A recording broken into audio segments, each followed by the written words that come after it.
Y estamos aquí en el Palacio Legislativo de San Lázaro, en la Cámara de Diputados, transmitiendo el programa desde las cámaras. Néstor, ¿cómo estás? Bien, Adriana. ¿Y qué te parece si vamos directo a la información? ¿Por qué? Pues porque se dio una gran discusión, confrontación, enfrentamientos previo a la aprobación de la nueva ley de la Administración Pública Federal.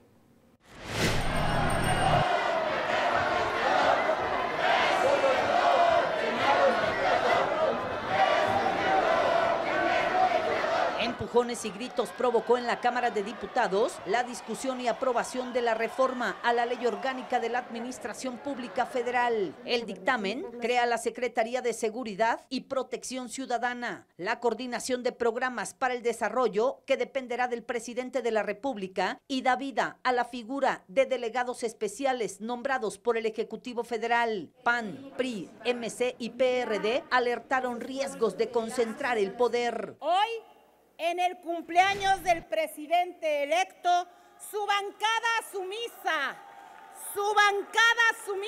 quiere darle este regalo. Una nueva ley de la Administración Pública Federal. Le están concediendo, sin embargo, autoritarismo, corrupción, control, irresponsabilidad, ignorancia y demasiada soberbia. Hoy empieza la dictadura obradorista. Andrés Manuel no necesita este tipo de regalitos. El pueblo de México le dio el mejor regalo. 30 millones de mexicanos decidieron en hacerlo su presidente. Morena y sus aliados, incluyendo al Partido Verde, aprobaron en lo general la reforma con 305 votos. PRI y PRD se abstuvieron. PAN y Movimiento Ciudadano votaron en contra. Los panistas protestaron desde la tribuna. ¡No al dictador! ¡No al dictador! ¡No al dictador! Y así respondió Morena.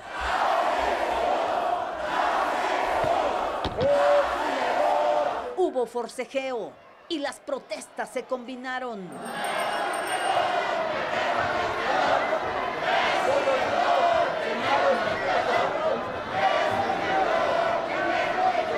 Rogamos a los diputados y diputadas, vuelvan a sus asientos. Por favor, tomen sus asientos. Amor y paz en la sala.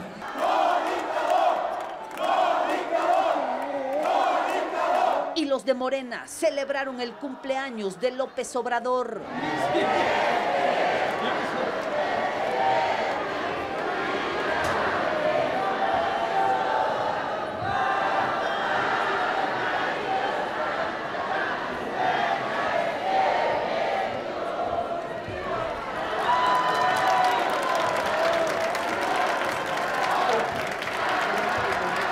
Los panistas colocaron su manta a un costado del salón. Estoy solicitando al personal de la Cámara que quite esa manta.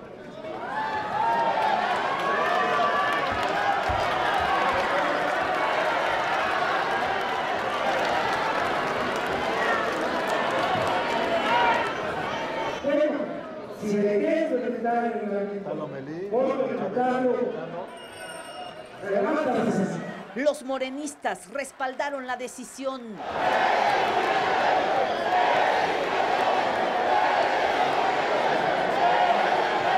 Y el PAN reviró. Hubo reunión urgente de líderes parlamentarios y convocaron a sesión vespertina para la discusión en lo particular. El PAN no se presentó bajo el argumento de que la convocatoria fue ilegal.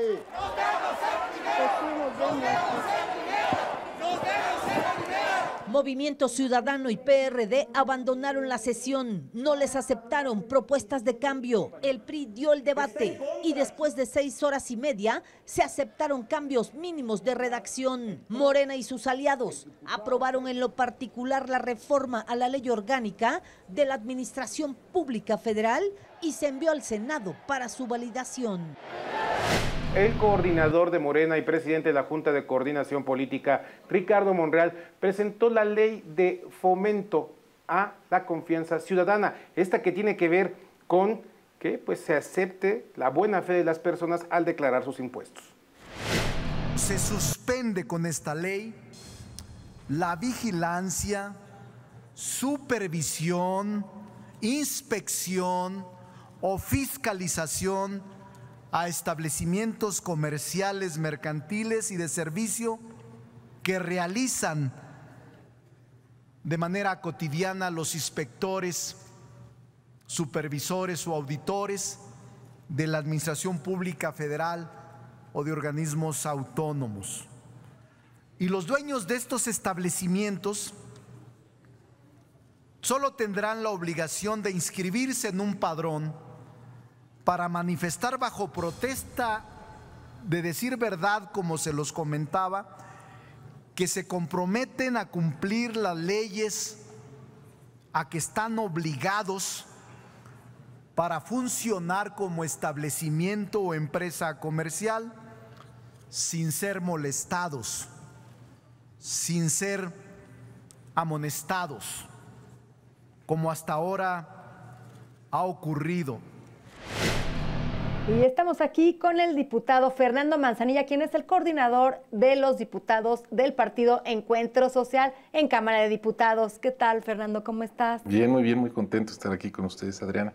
Gracias por estar con nosotros, Fernando. Néstor. Pues días muy álgidos con la agenda legislativa en la boca de todos los mexicanos. Platícanos un poco cuál es la prioridad de tu partido para estos meses que faltan por concluir este primer periodo de sesiones. Tendríamos 3 temas fundamentales de agenda legislativa. Todo lo que tenga que ver con la parte de desarrollo económico, crecimiento económico, creación de riqueza. El segundo tema son todos los asuntos que ataquen el asunto de distribución del ingreso. Y el tercer tema es el tema de Estado de Derecho, seguridad y justicia. Esos 3 temas para nosotros son, si te pudiera resumir, digamos, cómo estamos ordenando nuestra agenda en asuntos legales, de propuestas, de puntos de acuerdo que ataquen estos 3 temas fundamentalmente. Diputado, en este periodo de sesiones prácticamente se va a construir el entramado o el nuevo entramado institucional de la nueva administración pública del gobierno federal. ¿Ustedes dónde ven, digamos, la prioridad para poder, digamos, construir un gobierno eficiente? Yo creo que tiene que ver, y es lo que aprobamos el día de ayer, que es la nueva Ley Orgánica de la Administración Pública, en un rediseño. Y si nosotros pensamos que el gran tema del país es justamente el tema de seguridad y justicia, creo que nos tenemos que meter mucho al rediseño de la parte de seguridad. Por eso se separa ahora de lo que es la Secretaría de Gobernación, donde estaba el área de seguridad pública, y se crea la nueva Secretaría de Seguridad Pública, ya separada de la Secretaría de Gobernación. Y el otro tema que hemos nosotros comentado mucho desde la campaña es el asunto de corrupción y de una falta, digamos, de orden y de eficiencia en el uso de los recursos públicos.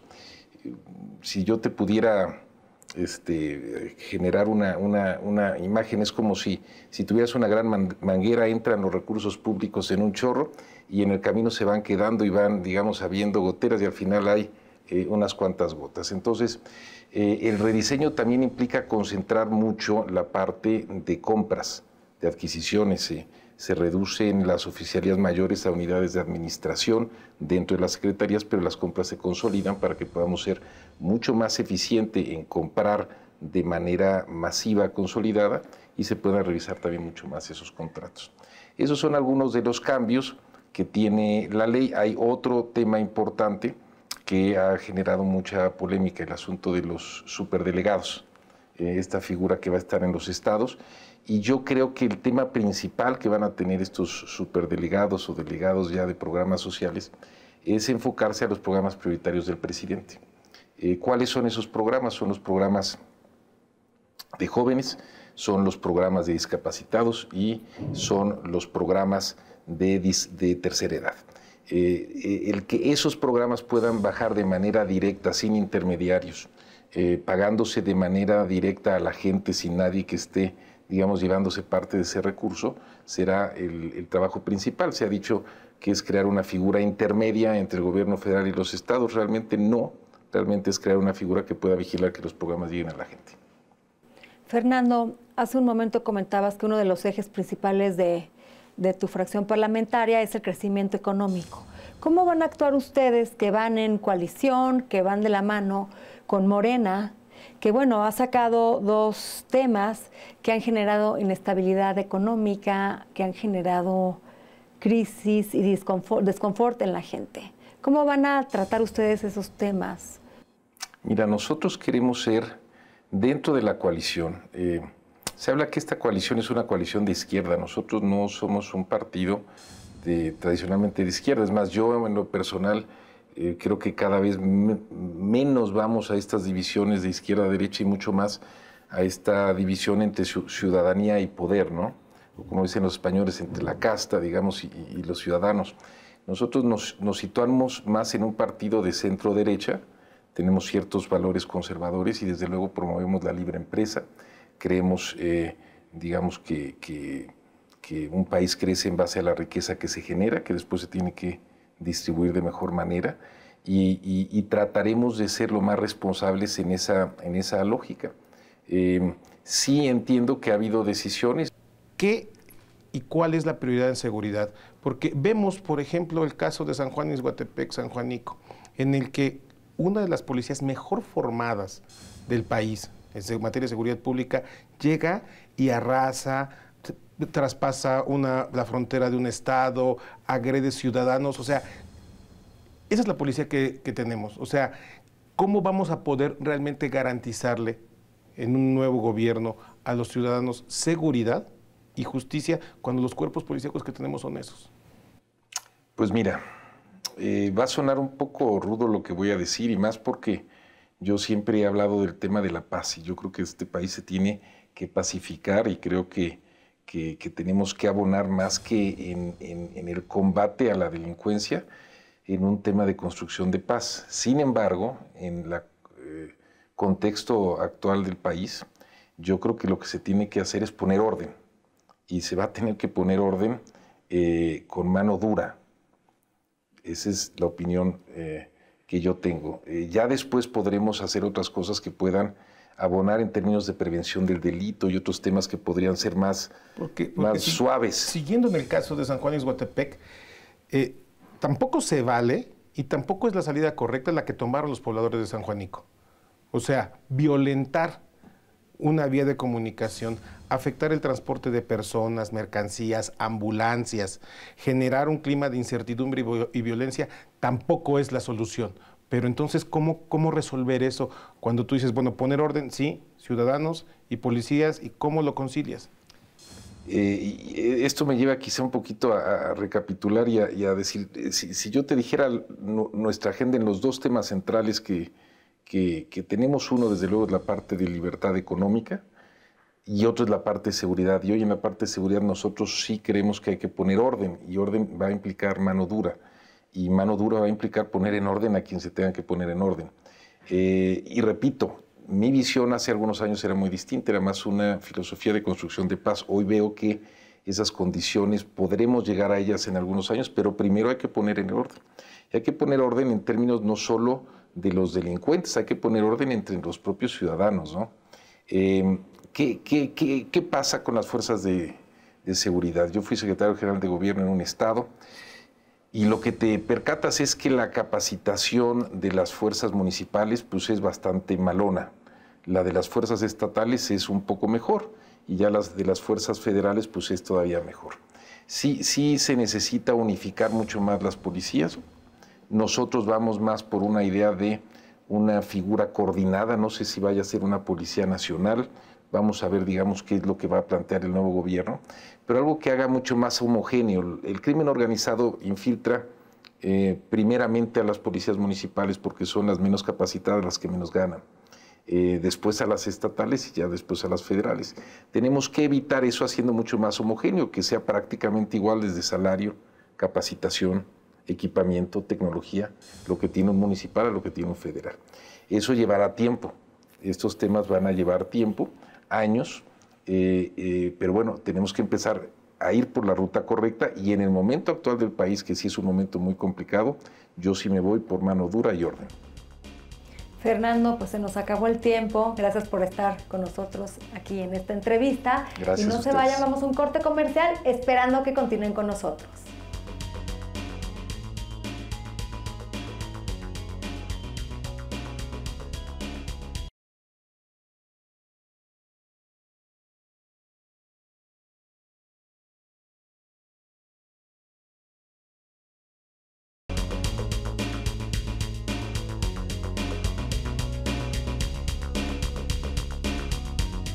Ya estamos de regreso aquí en Desde las Cámaras. ¿Y qué le parece si vamos directamente a pues, la colaboración de esta semana de nuestra especialista en temas económicos y financieros, Alicia Salgado? Alicia.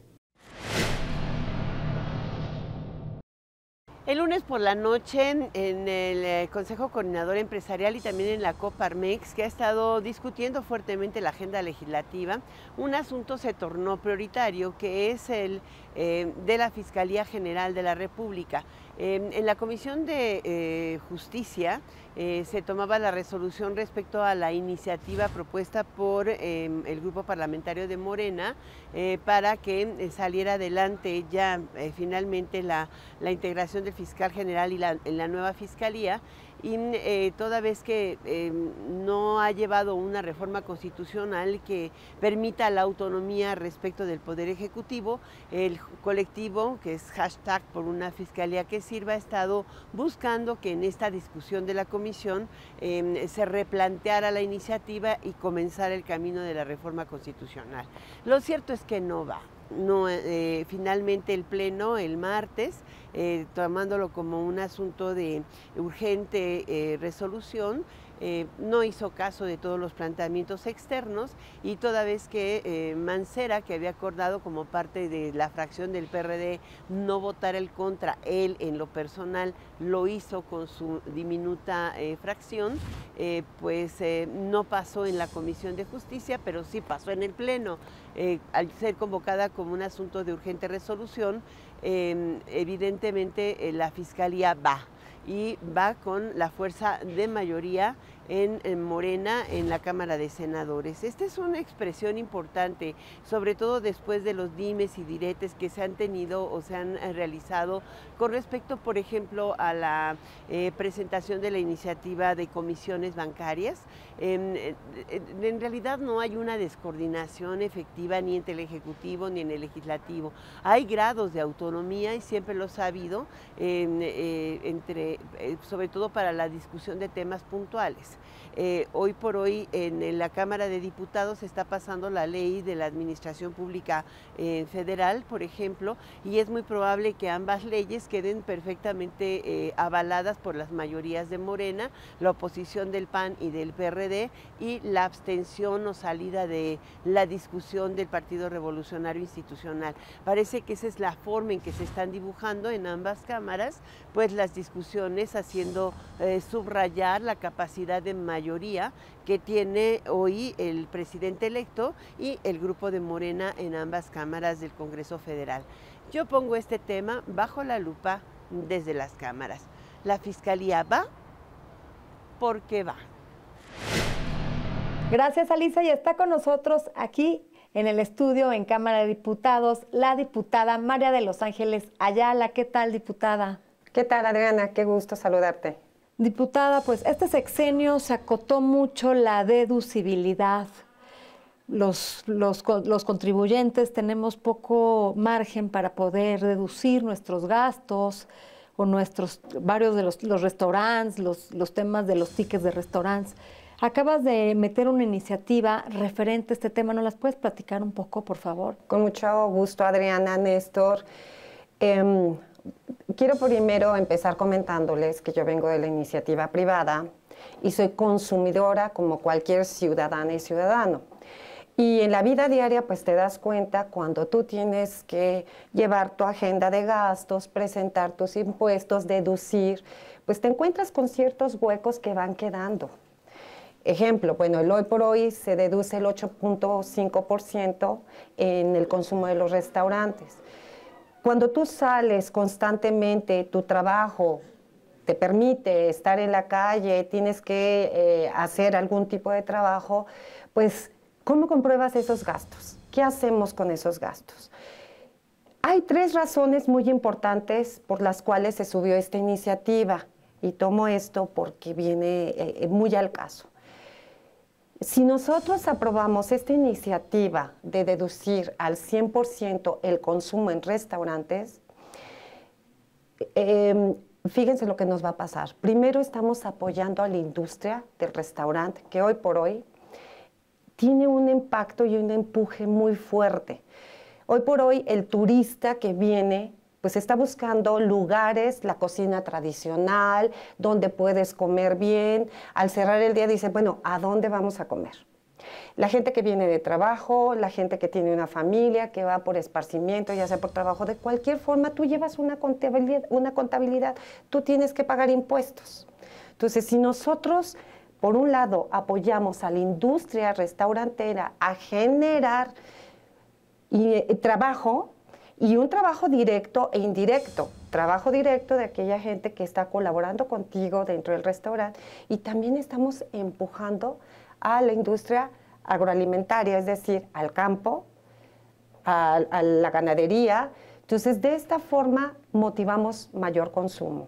Entonces, estamos ayudando a la industria. Por otro lado, estamos dando trabajo. Porque cada vez, si nosotros podemos deducir nuestros impuestos a través del consumo, pues se nos va a hacer más apetecible ir a un restaurante. Diputada, más o menos estableces un margen en esta iniciativa de 1,500 pesos diarios máximo de deducibilidad. ¿Estoy en lo correcto? Estás en lo correcto. Siempre y cuando el consumo sea electrónico, es decir, con tarjeta de crédito, con tarjeta de débito, que esto te da la certeza y seguridad de que o vienes de una empresa o si eres tú el que está consumiendo, tú vas a traer tu comprobante que te entregan ahí e inmediatamente facturas. Con esto estamos apoyando también algo que estamos buscando, que es meter a la formalidad a más empresas, que vean los beneficios y las bondades de ser formales. ¿Y esto qué es lo que va a hacer? Vas a recaudar más impuestos. Y de esta forma, bueno, pues la economía se va a reactivar. Es una derrama económica. Es una derrama que te impacta a todo. Ahí hay una parte importante. Finalmente, esta iniciativa lo que pretende es estimular consumo, pero también estimular industria y generar empleo en la parte, digamos, de restaurantes o las empresas de este tipo. Pero también nos encontramos ante un panorama en el que se ve que en el futuro habrá una franja norte en el país donde va a reducirse el IVA. Y entonces, pues eso significará que estamos previendo que rumbo al presupuesto de 2020 muy probablemente pues no exista una recaudación igual a la que se ha dado en los últimos 4 o 5 años, que han sido recaudaciones récord. El próximo gobierno tendrá un presupuesto récord, digamos, histórico, de lo que va a poder disponer de los recursos fiscales. Esta iniciativa, a la hora de deducir, pues a la hora que deduces es dinero que no le entra necesariamente al gobierno. ¿No impactará en la recaudación una iniciativa de este tipo?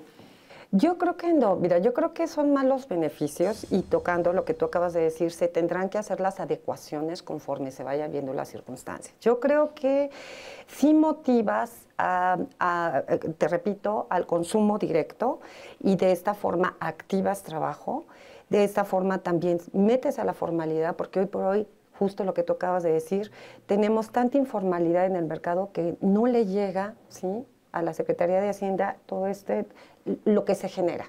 Si cada vez impulsamos a que se vaya metiendo, desregularizando lo que se tenga que hacer en el sentido de tanto papeleo cuando no sea necesario, y sí motivando a que los fabricantes de productos alimenticios del área de gastronomía vayan incorporándose aquí, y de alguna forma sí debe de llegar, ¿sí?, este ingreso a la Secretaría de Hacienda, ¿sí?, al sistema de recaudación de impuestos, y de esta forma pues no te impacta en la economía y puedas generar más. Tocando lo que tú dices de la frontera, pues sí se tendrán que hacer las regulaciones. Esto debe ser tan flexible como tan importante se vaya haciendo, y tan, digamos, y el impacto que te vaya generando para saber cómo lo vas a ir modificando, lo vayas aplicando. Pero sí soy una convencida de que esto te va a ayudar a que las empresas sean más formales. ¿Por qué también? Si te vuelves formal, pues por supuesto que también vas a estar monitoreado y te van a estar revisando el tipo de servicio que tú entregas, que sea salubre. Nos va a dar otro nivel también. Le va a dar otro nivel a la persona que hace alimentos, que cheque, que esté balanceado de alguna forma, que sea limpio y que pues de alguna forma dentro de las disposiciones que te pide la Secretaría, ya sea de Salud, ya sea de Medio Ambiente también, porque de alguna forma pues puedes impactar a esto, vayamos cerrando todo esto con uno y vaya siendo de un impacto pero general para la población y sigamos estimulando a la industria alimenticia para que pues se siga profesionalizando y preparando.